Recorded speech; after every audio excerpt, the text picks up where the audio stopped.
All right, I'm going to show you how to make an Edpuzzle. So the thing that you're going to need before you even have Edpuzzles or create anything, you need to make sure you know how to use either Screencast-O-Matic or Screencastify to make videos. You don't need to make a video necessarily of yourself, but you're going to need to record like a PowerPoint or something like that in order to create an Edpuzzle. And then you're going to want to make sure that you sign up and create an Edpuzzle account. So what you want to do when you have all of that done, you have a video you're ready to make an Edpuzzle out of, you're going to make sure you open up Google Chrome. Google Chrome, if you're not using that, you need to make sure you use it for Edpuzzle. I have Edpuzzle saved. So you just go to edpuzzle.com. What's great about Edpuzzle is that I'm already logged in here, but you can actually log in with your Microsoft account. So make sure that you sign in with your Microsoft account. I have all of my classes on the side here. In order to make the classes, it's easier if you just make them through Schoology. So I have Schoology up on my other screen here. On the side of Schoology, you will see Edpuzzle here. If I click on my classes Edpuzzle, when I click on it, it will bring me to like my actual class and all the assignments that I have created for them. But what it does when you first click on it, it gives you the option to actually create the class. So personally, I created them through Schoology. And then when I logged in on Chrome, I will see all of my classes there. Okay, so you sign up for Edpuzzle first, then you create your classes in Schoology. And when you go back into Edpuzzle, you should see your classes there. What I like about Edpuzzle, not only can you see the assignments, for instance, this is a PowerPoint that I created. I can see how many students turned it in. And when I click on it, I can see all of the kids and the progress that they've made. These are their grades. You can see some kids like they didn't finish it. Some kids have never started because they were absent and they never did the makeup work. That's really helpful to see. All right, so when I go back to Edpuzzle, I'm here. What I want to do is I want to actually create a video. And what's great about this is if you have like a YouTube and you make your videos and you upload them to YouTube, which is pretty easy, you can use the YouTube URL to actually create a video. So I'm going to go to my YouTube channel right now and just pick like a random video that I can demonstrate this with. And hopefully it loads kind of quickly. So YouTube Studio. And I have a bunch of videos here that I've created. Some of them I create in Edpuzzles and some of them I don't. I just, will upload them online or something. So I'm just going to use one of these videos that I made when I was out. So I get the shareable link or just, the URL, however you want to get it, you can get it. And I'm going to paste it in here. And once I click search, it brings up my video. And what's great is your first section, you can cut the video. So if you really had like a super long video or a video you knew you were going to need to do multiple days with because it was like 10 minutes long, you can just have like the first 5 minutes. You can cut that up on the Edpuzzle. You don't have to like do anything bad to the YouTube video. You can do it here. If you wanted to put in a voiceover because maybe you didn't take a video, you put in pictures of something and you wanted to be able to record your voice over what they were visually seeing, like you wanted to read it out loud, you can do a voiceover. What I usually do, I just make a whole video and I go right to the questions.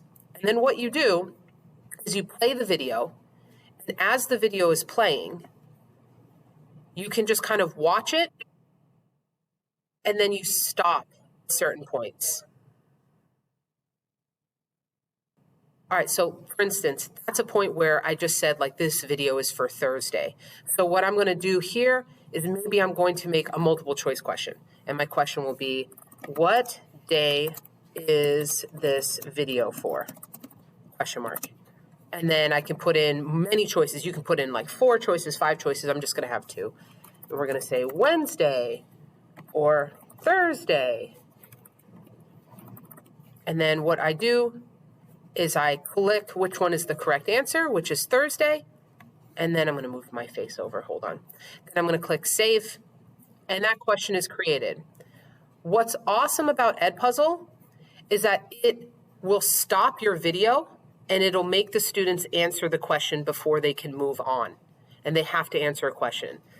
To be honest, in my social studies class, I don't really do that many multiple choice questions. I do a lot of open-ended questions. So whatever I'm talking about, they have to do kind of like a longer response depending on what was being said.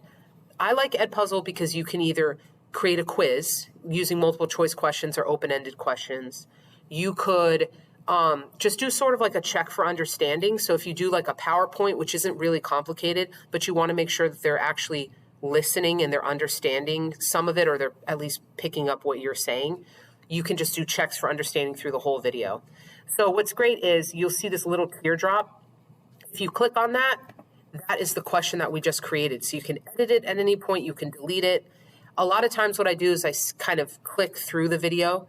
I just make little stopping points for the kids to answer questions as you go. When it is time for the kids to actually work on this assignment, they go and they click on the link that I provide for them for the Edpuzzle, or they go into Edpuzzle on the side of Schoology, and they're able to actually do the assignment. The only thing that is different about Edpuzzle is when you create an Edpuzzle, I'm going to show you how to do that in the sandbox. If you decide that you want to create an Edpuzzle here, you're going to go up to Add Materials, click Edpuzzle. And what's great is that because your Edpuzzle is linked to your different classes and to your Microsoft account, you'll see all the Edpuzzles that you've created. So I'm going to click on this one because this was the one that I was working on, even though it's not completed. I'm going to click Next to set it up. You can prevent skipping, which means kids can't skip questions. I do that every time. And then you can also turn on closed captioning. So there is automatic closed captioning on your videos, which is great. Then I click Assign. Once that's assigned, it should actually be created. You can see that here. To make sure this Edpuzzle works, you have to do two things. On the day that they need to work on the Edpuzzle, I don't do this beforehand. I do it like the morning of, just because it's easier. You have to click Enable Grading. And then you need to select what category. Now, sometimes I just put it in as ungraded right away, and then I'll like pick a category later. That's fine. Click Ungraded, and then you click a due date for that. Once you do that, and it says like Sync to Sys, and you save changes, the kids are going to be able to actually click on this assignment, and they're going to actually be able to do the Edpuzzle when they click on it in Schoology. If you do not create grading part, if it does not say enable grading, if you don't click that, kids are going to click it and they might not even be able to view the Edpuzzle. So you have to enable grading. Doesn't mean you have to grade it, you just have to enable it on Schoology. So once you do that, the kids should be able to click it and they should be able to see your video and actually answer the questions.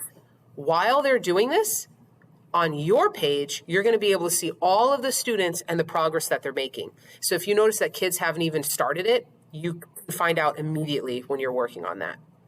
All right, those are the basics of Edpuzzle.